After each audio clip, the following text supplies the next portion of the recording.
all the world wondered after the beast. Revelation 13:3. Hello, good people, it's Rob Lee. They have exploited the poor and called it the lottery. They have rewarded laziness and called it welfare. They have killed our unborn and called it choice. They shun to discipline and call it building self-esteem. They have abused power and call it politics. They have coveted our neighbor's possessions and called it ambition.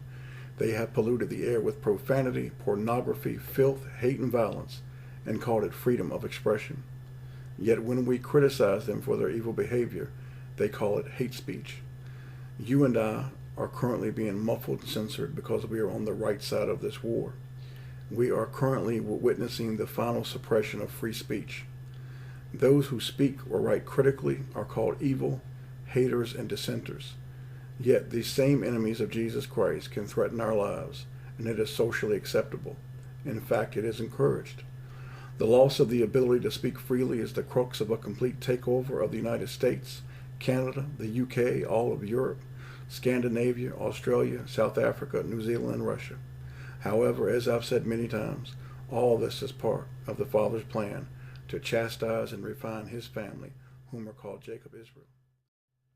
The point of this video is to help us to understand how we should deal with the ongoing loss of freedoms. Freedom of speech cannot be restricted because of fear. This will only breed repression, anger, and hate. You cannot block the avenues of speech and expression and deny people the right to praise Jesus Christ. This is going to beget resentment, and inevitably resentment is going to lead to violence. And this is what Jesus Christ talks about, the patience of the saints. Imagine the sheer ignorance in telling those who speak freely that we lack integrity and/or we are a threat to the security of the country. It's true that many people are going to wander after the beast. However, I also believe this diabolical behavior will wake many folks up to the truth. Many blind Christians who are in the Babylonian system will have their eyes opened by fear, suffering, and heartache. They will quickly realize how blessed they were when it's all gone. In 1917, the Bolsheviks took over Russia, and after a bloody war and the murder of the Romanov family, including the children, the family was put up against the wall and shot at point-blank range. The churches were burned down, the people became slaves, tens of millions of people either died of forced starvation or literally being worked to death until the point to where your clothes fell off. Families would whisper their thoughts for fear of neighbors and or their own family hearing them and reporting them to the secret police, known as the Cheka and later called the KGB.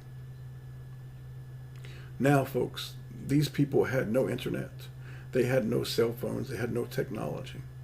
Imagine this same thing happening in our society. And just use your head, people. Mark 13:12. Now the brother shall betray the brother to death, and the father the son, and children shall rise up against their parents, and shall cause them to be put to death. Men and women are afraid to speak freely, and many of the youth of this country are out of control and getting worse. We live in the tell-all society, as was created after 9/11.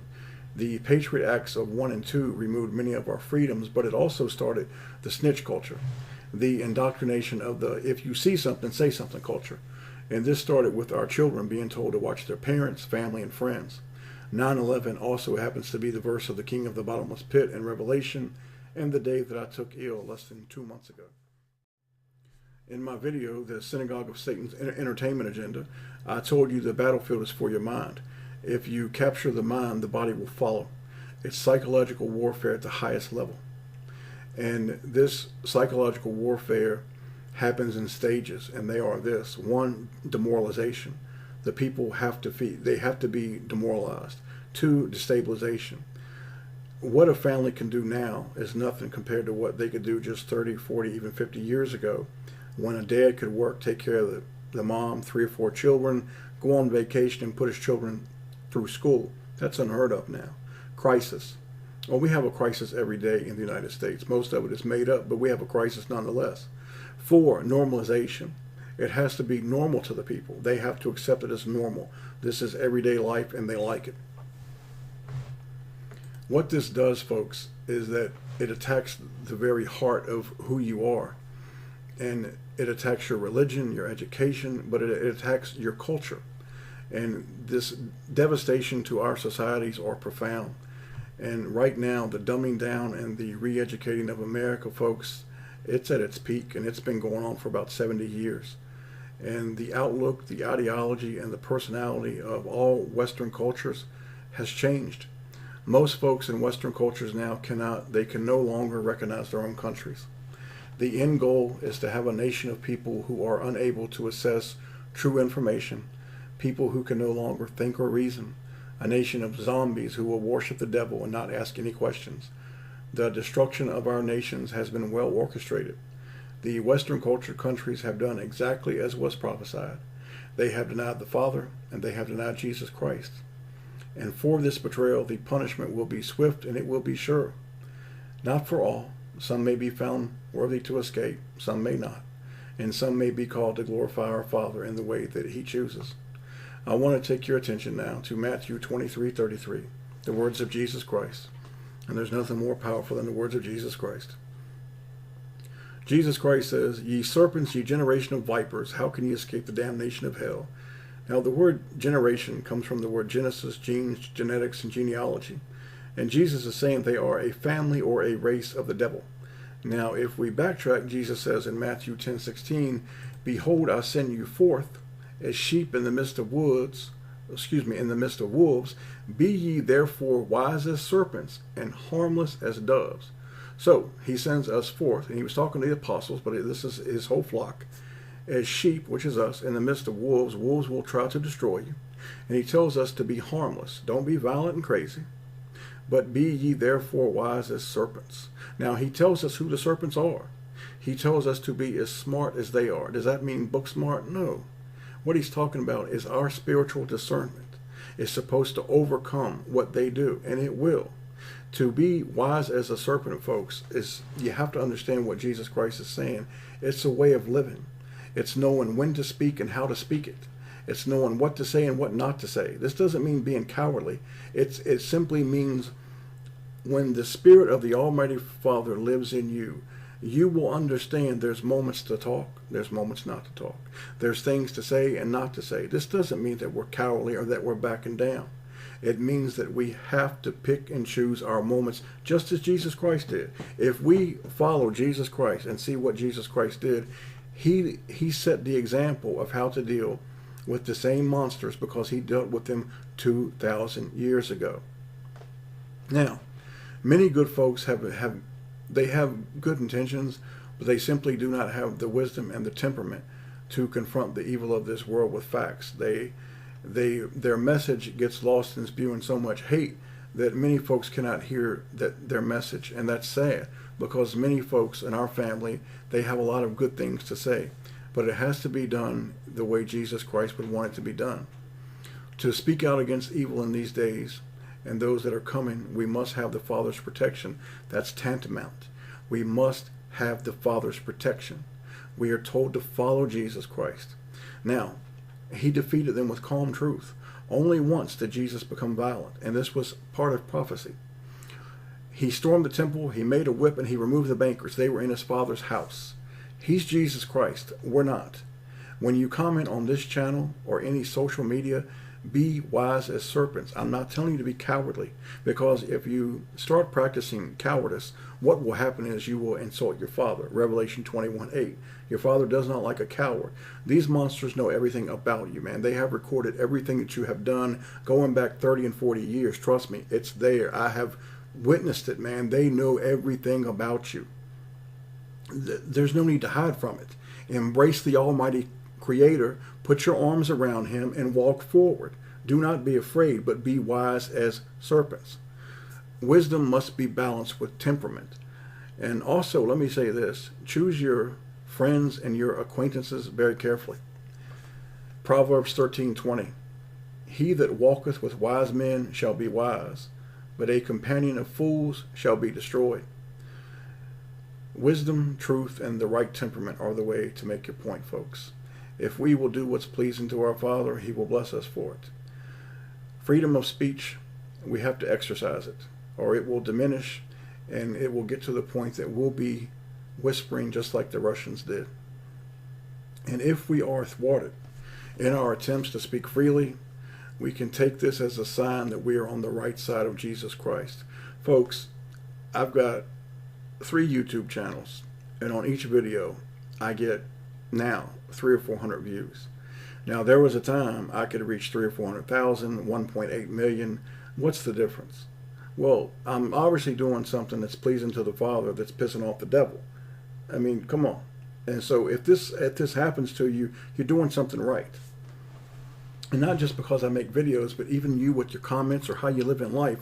If the devil don't like it, you're doing something right. If the system doesn't like it, you're doing something right. But you have to be ye wise as serpents. Be ye wise as serpents. Now, I would like to draw your attention to the last book of the Bible, the book of Revelation. The chapter of Revelation 13, quite frankly, is worth doing a complete study on. And many folks believe this beast to be something that it's not. Again, I'm not your preacher, your teacher, and I'm certainly not a know-it-all. I will stand on what the Father has shown me, though. Revelation 13:3 says, "And I saw one of his heads as it were wounded to death, and his deadly wound was healed, and all the world wondered after the beast." Now, many people believe this is a man.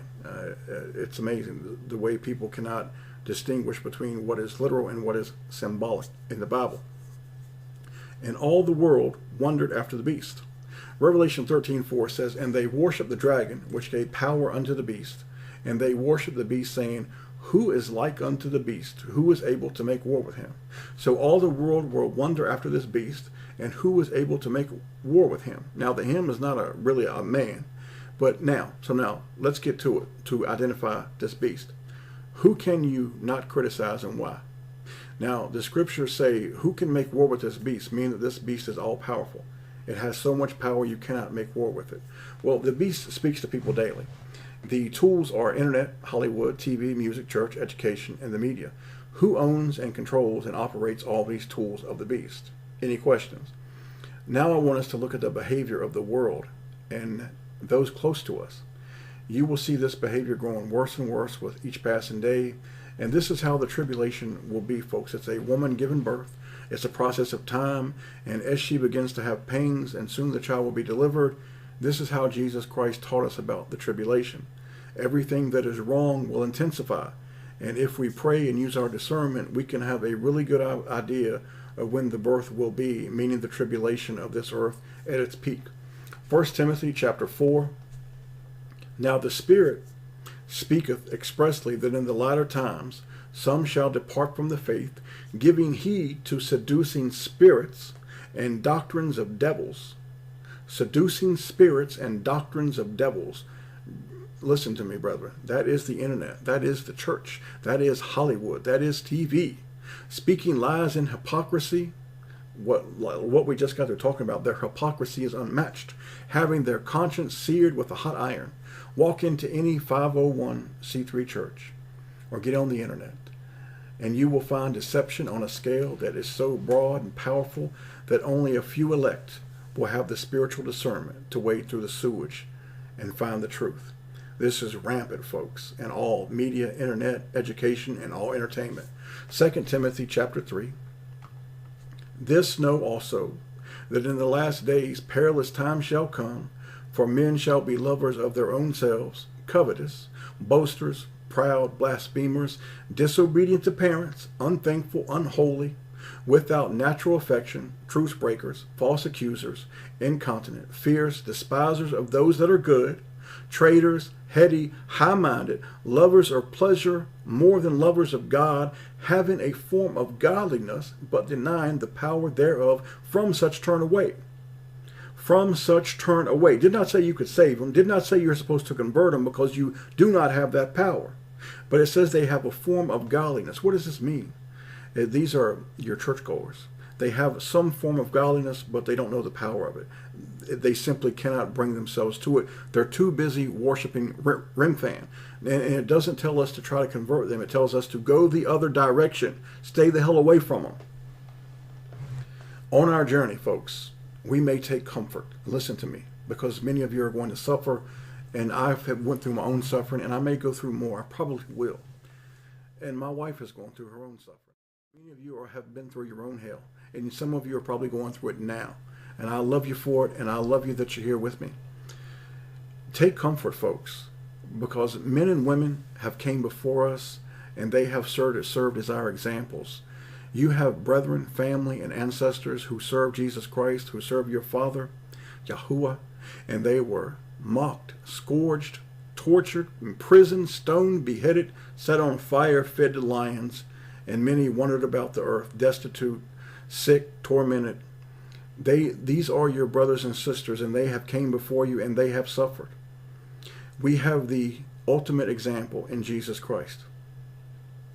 Remember, I think people lose sight of Jesus Christ, of what he went through. And I've tried to make this clear on my channel and my past channels of what my King went through. Many a time I have shed tear, wept at what he went through. And if I start talking about it too much, I'll weep now. Of what my King and what your King went through. They tried to kill him as a baby. A baby. Imagine that. As a baby, an infant. He could not cry.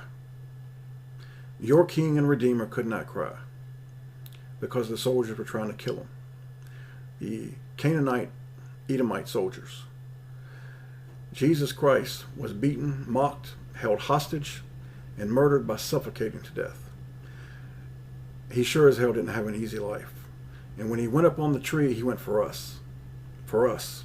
Because you have to understand that if he wanted to, he could have came down and said, I'm not dying today. There's not going to be any death. He could have destroyed every son of a gun there, and his father still would have said, come on home. This is the truth, people. This is your King. Do not ever forget your King. Romans 8:17 says, if so be we suffer with him, that we may be glorified together. When you suffer, tell Jesus that you love him. When you're hurting, tell him that you love him. That is the key to this life, people. It truly is. In the end, Jesus the Christ will judge us, and we are going to be held accountable for our actions or lack thereof. We will fight the good fight. We are good soldiers, and we are a strong people. Stay loyal to your King, and you will reign with him forever as a royal family. Did you know that? We are the true royal family. According to the Holy Scriptures, we are a royal priesthood, a family of kings and queens, real kings and queens. You are the chosen. You are the elect. You are the flock of Jesus Christ. May the Almighty Father bless each and every one of you and your loved ones in the name of the King of Kings. And remember the words of your King, be ye wise as serpents.